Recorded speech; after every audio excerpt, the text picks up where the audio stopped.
Muhammad sallallahu alayhi wa sallam was the kindest person ever to have lived.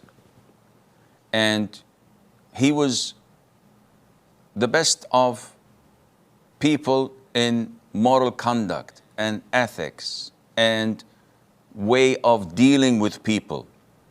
He was soft and kind, tolerant, easygoing. He lived with people and they loved how he lived with them. He was kind and soft and compassionate towards his wives, children, his companions, with everyone.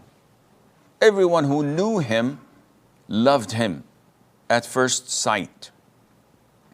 Allah Azza wa Jal described him and praised him by saying, "So by the mercy from Allah, O Muhammad, you were lenient with them.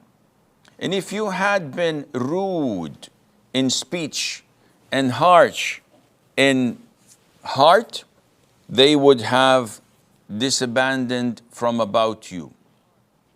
So the Prophet ﷺ was easygoing, was kind, was tolerant, not rude, not aggressive, not intimidating. And this is something that is rare to find nowadays. It's a quality that can only be found in leaders whom you respect, yet you feel their love and care, not to be intimidated or frightened from them. This is how the Prophet ﷺ was. When it came to his wives, and we know that wives differ. Some can be kind, some can be arrogant, some can be nagging, some can be rude. Women differ like men. However, the Prophet ﷺ, with all of them, was loving and caring and kind.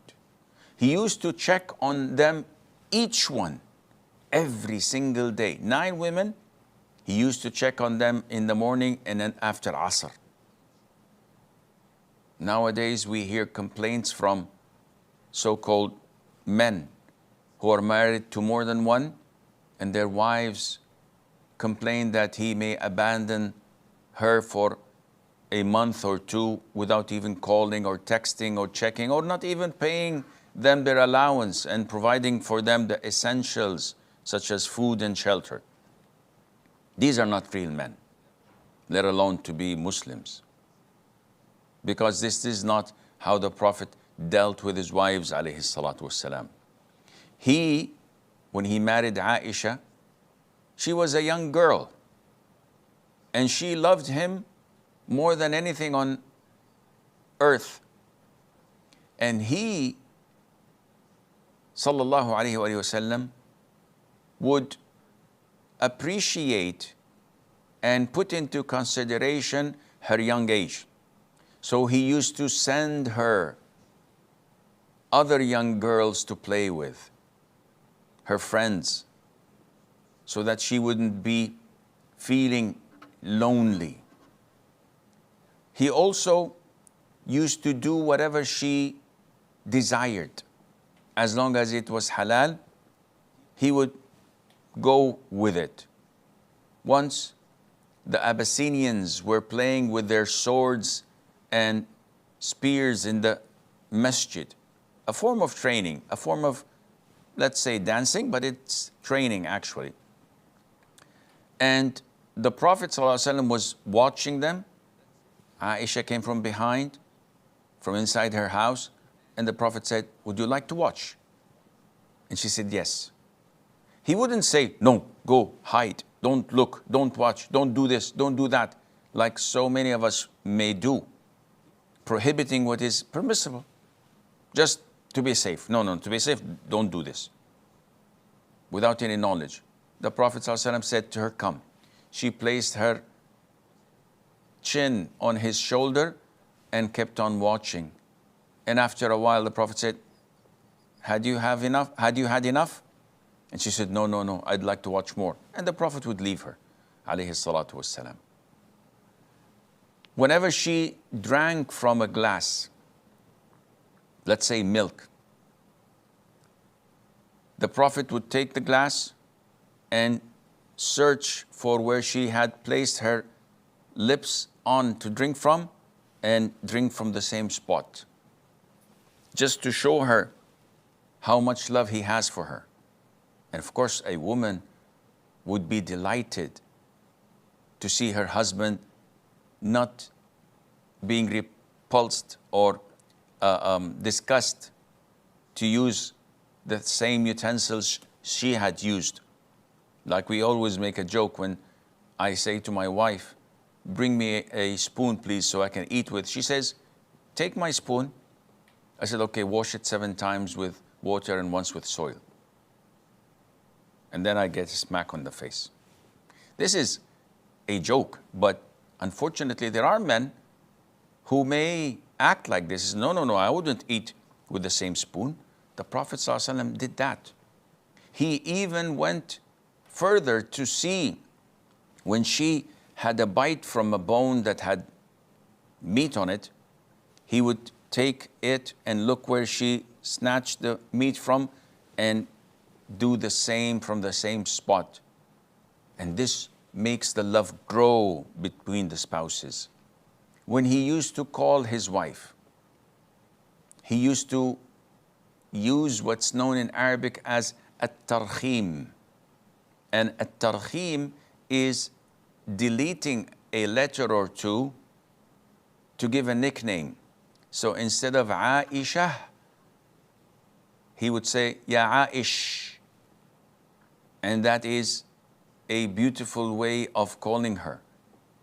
And he would also show his kindness even when she is the wrongdoer.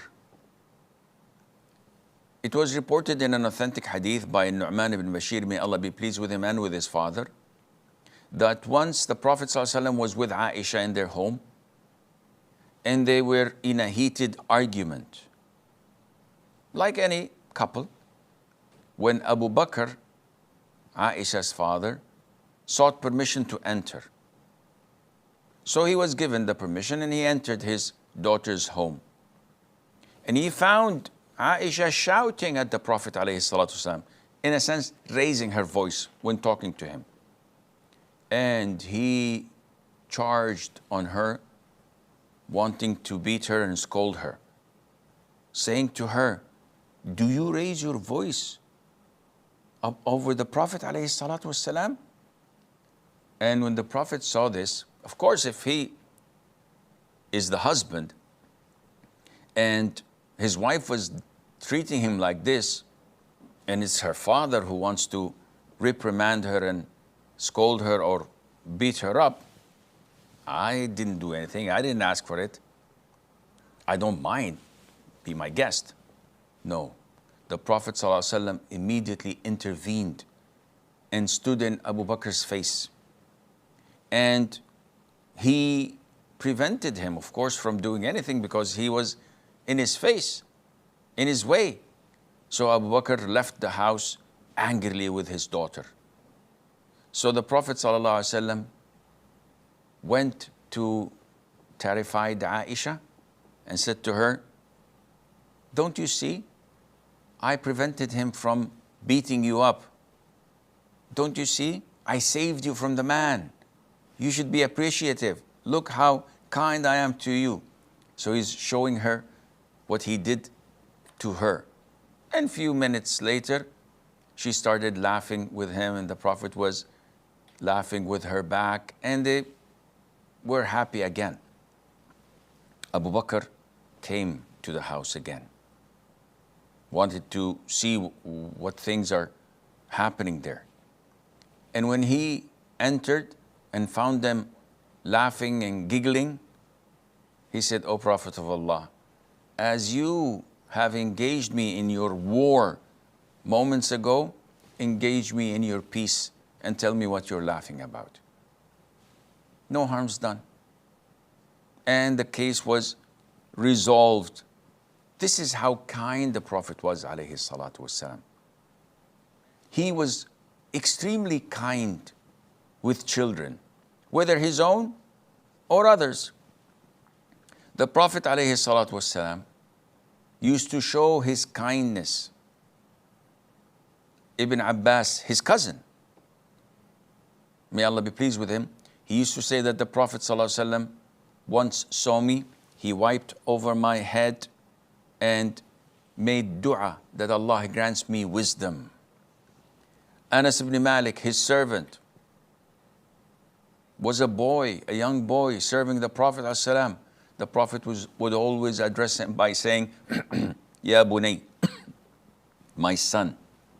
And this shows that the Prophet was showing him kindness and empathy in being kind to him.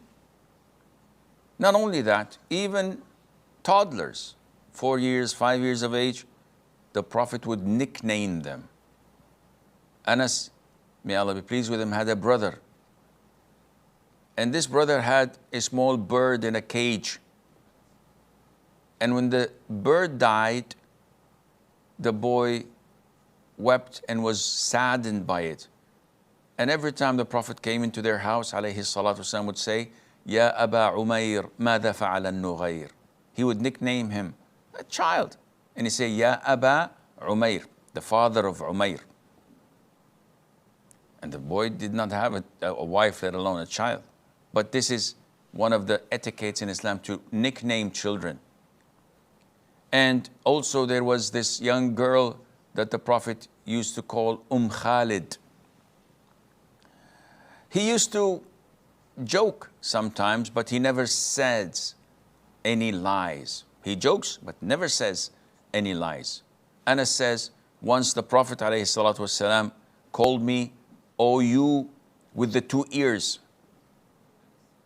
And of course, everyone has 2 ears, but sometimes people would feel insulted. But what do you mean by 2 ears? You have 2 ears. I didn't say that they're long or big or small or ugly. 2 ears. So the Prophet used to do this, alayhi salatu wasalam, but he would not lie. He would also not reprimand his servants or the children. Anas ibn Malik says, one day the Prophet ﷺ sent me on an errand, and I embedded in myself not to go. I wanted to play. I wanted to have some time off. So I saw a group of children playing. So I stood there watching them and maybe wanting to play with them, when all of a sudden I had someone holding me from my neck, from behind me. And I looked, and it was the Prophet ﷺ laughing. And he said, Unais, his name is Anas. Unais is the smaller version of the name. Unais, did you go where I ordered you to do or to go? So I said, yes, O Prophet of Allah, I'm going now. And the Prophet ﷺ let him go laughing. No reprimanding, no scolding. Anas says, I served the Prophet ﷺ since I was a young boy for 9 years. And never ever he said to something I had done, why did you do this? Or for something I did not do, wouldn't you have done so and so? He served the Prophet ﷺ for nothing. This was the idea of his smart, wise mother, Sulaym, who brought him to the Prophet ﷺ when he migrated to Medina. And she said, O Prophet of Allah, this young child is Anas. He's a smart young boy. Let him serve you. And the Prophet ﷺ made dua for him. And indeed, that was one of the best steps a mother could ever take for her son. who accompanied the Prophet ﷺ, who memorized his hadith, who was with the Prophet ﷺ wherever he went, who got dua. Tremendous blessing and favors from Allah Azza wa Jal. When the Prophet says, "Oh Allah, prolong his life and give him many children and bless his wealth." Anas said, after the Prophet made these du'as for me, due to the request of my mom, I am the longest of all the companions. I don't know companions left. He lived over 100. And my offspring exceeded, my children and grandchildren and great-grandchildren exceeded 100. And I've buried many of them. And as for my wealth, all farms in Medina produce once a year, mine only produce twice a year. So what a beautiful reward for serving the best man ever to walk the earth. Nowadays, liberals and enemies of Islam said, look, this is child abuse. How dare she give her own child to the Prophet to serve him, alayhi salatu salam, a foreigner, a stranger, blah, blah, blah. Look at the fruits he managed to gain from serving the Prophet, alayhi salatu wasalam. The Prophet was kind, alayhi salatu wasalam, to his own grandchildren. He loved them more than his own children. Al-Hussein ibn Ali, his grandson, he was a young toddler playing in the roads of Medina with other boys when the Prophet ﷺ saw him. When Al-Hussein saw the Prophet ﷺ, he ran to him in a playful manner, and the Prophet extended his hands. So Al-Hussein would go right and the Prophet would do this, go left, would do this, until he embraced him and he took him and kissed him. And he said, Al-Hussein is from me and I am from him. May Allah love whoever loves Al-Hussein. And by Allah, we love Al-Hussein. Because the Prophet loved him. Because he's a great companion. Because he's the son of Ali, one of the 10 heaven-bound, and the son of Fatima, the daughter of the Prophet ﷺ, and he's one of the masters of the youth of Jannah. The Prophet ﷺ was so kind that even in fard prayers, imagine when the Prophet is leading the congregation and he's prostrating, Al-Hassan or Al-Hussein, one of them two grandsons of his, would mount him as a ride. The companions said the Prophet once prayed Dhuhr and he prostrated and he prolonged the prostration. We thought that he might have died. So one of us raised his head and found that his grandson is mounting him. So he went back to prostration. And when the Prophet concluded the prayer, they said, "O Prophet of Allah, you've done something you've never done before. You prolonged the sujood. We thought that either you had died or Allah is revealing Quran to you." He said, "Neither of this happened, but my son," referring to his grandson, "mounted me as a ride and I hated to haste him. So I just left him until he got bored and left." Compare this kindness with the grandchildren, with what many of us do nowadays, leaving their children to daycare just because the mother wants to work for extra cash. They don't need it, but she's bored, she wants to work. Leaving the children to foreign maids who come from overseas with their customs and habits and with even their different religions at times. And we don't know what they do with them. And we snatch the children from their mom's laps and throw them to these maids or to the daycare centers. How such children would grow up. This act of kindness during prayer illustrates the Iman. I saw a clip the other day of an Algerian imam leading Taraweeh. And there was a camera in front of him.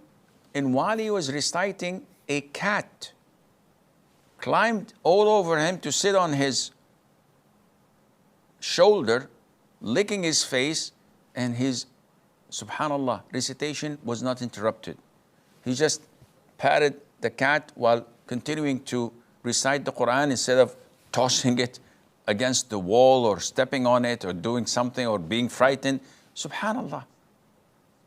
Kindness even with the animals. This is what we lack in our religion. The Prophet ﷺ was playful and joyful with children. Mahmud ibn Rabi', one of the companions, one of the youngest companions ever to be classified as a companion, he said, I still memorize, I still remember an incident where the Prophet was making wudu, and I came as a 5-year-old, and I stood next to him, and the Prophet threw some water from his mouth while making wudu in my face.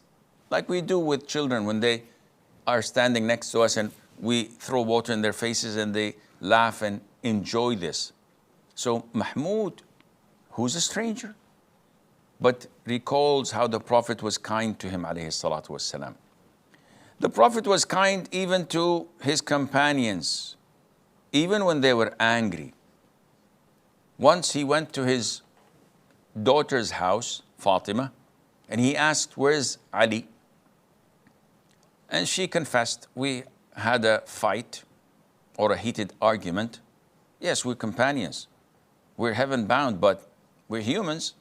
We tend to have different opinions over things. So we argued, and he did not like what he heard, so he left the house and did not come for the afternoon nap. So the Prophet sent someone to look for him, and they found him lying in the masjid on the soil. So the Prophet went to him and made him get up, dusting the dust from his shoulder, saying, Qum Aba Turab, rise up, the father of dust. Ali says, by Allah, this nickname is better for me and more beloved to me than Abul Hasan. His eldest is Al Hasan, and usually we nickname a person by the eldest of his sons. So he says, Aba Turab, the father of soil or dust, wallahi is better and more beloved to me than Abul Hasan, because it was said by the Prophet ﷺ. And it shows us that the father-in-law tries to reconcile, is wise, is trying to patch things up, instead of saying to his daughter, he was having a fight with you, leave the house and come to my house. I'll teach him a lesson. Like so many arrogant, ignorant imbeciles do with their daughters. Instead of telling their daughters, be patient, be tolerant. Even if your husband curses me or swears at me or says bad things about me, ignore it as if nothing had happened. Your husband comes first. This is not found anymore, unfortunately, because parents don't have the wisdom, don't have the knowledge in Islam how to teach their daughters that her husband is her priority, even if he was wrongdoing. We can solve things. Nobody's perfect. Similarly, the Prophet said to his companion, Hudayfa ibn al-Yaman, when he sent him to bring him the knowledge of the army forces besieging Medina in the Battle of the Trench. So it was freezing cold, but the Prophet made dua for him, and he felt like he was in a sauna, all the way there and all the way back. And he told the Prophet about the information he needed, alayhi salam. Then the cold came back to him. So the Prophet gave him his a cloak to warm up with, and he, because he was tired, went to sleep. In the morning, the Prophet woke him up and said, Qum ya Noman. Again, Noman, the sleepy one. So the Prophet is not saying, calling him by name, is nicknaming him to show his kindness, sallallahu alayhi wa alihi wasallam. And there are so many stories, all prove to us that this man is unique. Now, we all can be this kind, but we all cannot be as brave as him, as knowledgeable as him, as a man of authority as him, a man of power as him, the greatest of all messengers as him. All of these cannot be collected and combined in one man, except the perfect man, and that is the role model, Muhammad sallallahu alayhi wa sallam.